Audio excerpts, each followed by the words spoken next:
बच्चों, आज हम आपको पृथ्वी से संबंधित कुछ तथ्य बताएंगे। ठीक है, इसमें पृथ्वी का झुकाव अपने अक्ष पर 23.5 डिग्री झुकी हुई है।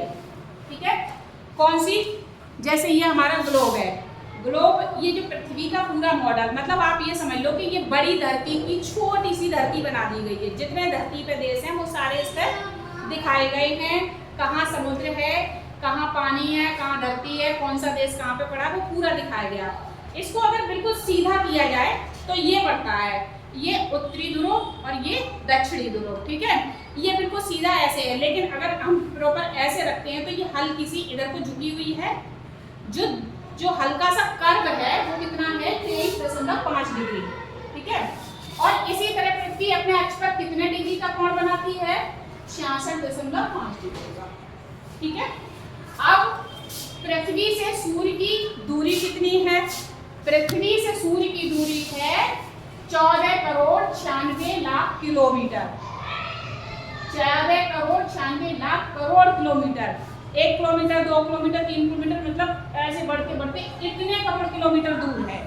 ठीक है, अब पृथ्वी सूर्य की परिक्रमा करती है कितने में? 365 दिन और 6 घंटे में।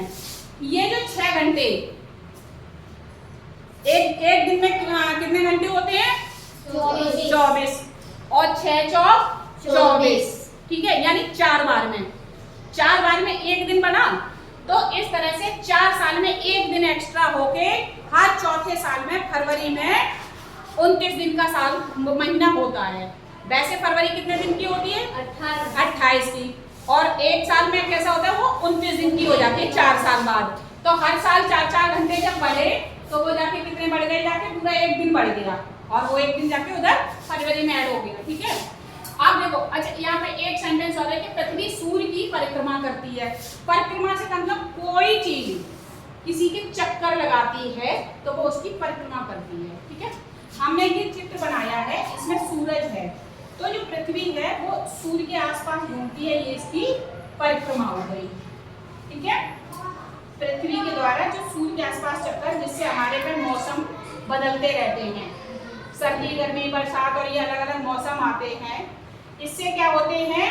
इससे सूर्य की परिक्रमा करने से आते हैं। ठीक है, और एक होती है पृथ्वी की अपनी धुरी पर घूर्णन अवधि। ये क्या होती है? ये होती है 23 घंटा 56 मिनट 4 सेकंड में। ये अवधि कौन सी होती है? एक परिक्रमा शब्द और दूसरा धुरी पर घूर्णन। धुरी पर घूर्णन होता है कि जैसे ये पृथ्वी है, तो जैसे ग्लोब में जो है ये अपनी धुरी पर घूम रही है। ठीक है, पश्चिम से पूरब की तरफ ये अपनी धुरी पर घूम रही है, और ये जो कर रही है वो सूरज की परिक्रमा लगा रही है। ठीक है, पृथ्वी की कक्षा का आकार जो है दीर्घवृत्ताकार, मतलब गोल तो है लेकिन इतना ज्यादा बड़ा हुआ है कि वो गोलाई भी दीर्घवृत्ताकार, बड़ा सा वृत्त। वृत्त कैसा होता है? गोल होता है जी, एक सर्कल होता है उसे ही तो वृत्त बोलते हैं। तो दीर्घवृत्ताकार है। ठीक है, तो अब आप ये ध्यान रखना, जो पृथ्वी सूर्य की तरफ घूमती है वो परिक्रमा, पृथ्वी रदर सूर्य की परिक्रमा, और जहां पृथ्वी अपनी ही धुरी पर घूमती है वो कहलाती है धुरी पर घूर्णन अवधि। ठीक है, और उसके बाद यहाँ पे यह चीज हम पहले भी आपको समझा चुके हैं कि जैसे सूर्य जो है वो पृथ्वी है, सूर्य के चक्कर लगाती है, और चंद्रमा है वो पृथ्वी के चक्कर लगाता है। ठीक है, पृथ्वी 2 गतियां एक साथ करती है, एक तो इधर भी घूमती है, ठीक है, एक तो वहां भी घूम रही है और दूसरी अपनी धुरी पर भी घूम रही है। दोनों चीजें एक साथ कर रही है। अब एक चीज और मैं आपको बताना चाहूंगी, जब हम ग्लोब देखते हैं तो इसमें ग्लोब में कुछ खड़ी रेखाएं होती हैं और कुछ पड़ी रेखाएं होती हैं। जैसे ये ग्लोब है, ठीक है, उत्तरी ध्रुव और इधर है दक्षिणी ध्रुव।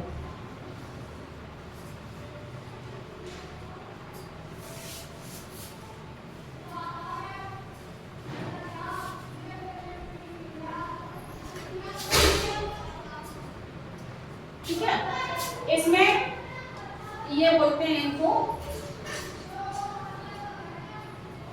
जो सॉरी यहाँ से ये होती है और एक होती है ऐसे, ठीक है।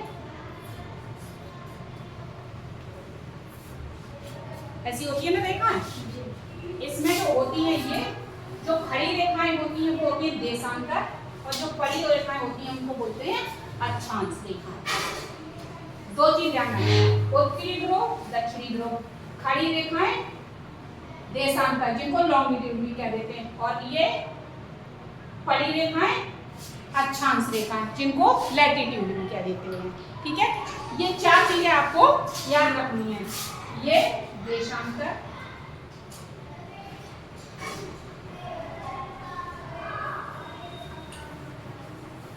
रेखाएं और ये अक्षांश रेखाएं, ठीक है। इतना आपको आज के पढ़ने के लिए पर्याप्त है और इसे आप याद रख लेना, ठीक है।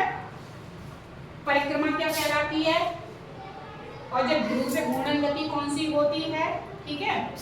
और उसके बाद अक्षांश, देशांतर और उत्तरी ध्रुव और दक्षिणी ध्रुव, ये चार चीजें याद रख लेना, ठीक है।